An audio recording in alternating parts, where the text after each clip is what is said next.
বাবা এই যে তো ছেলেকে খাওয়াচ্ছে কি রুটি আর ডাল। এবার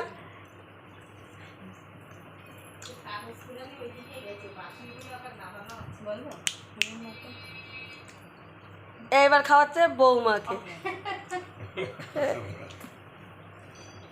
এই ছেলে আবার ছেলে কোলে করে আছে। এই আছে ফুল পরিবার, আমি শুধু ক্যামেরার বাইরে।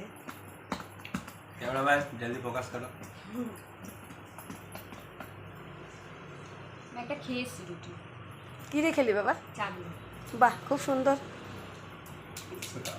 একটা রুটি এরকম 10টা রুটি খাওয়া যায়। তুমি খাবে একটু রুটি ডাল? না এ বাবা একবার নিতে নে, আর একবার নে। 2বার নিয়েছি। 2বার নিস নে, দে ওই তো বাহ এই তো এরকম করে। না আরেকটা আছে নিয়ে না না কি আছে ভালোবাসা ভালো লাগে, এত ভালোবাসা ভালো লাগে।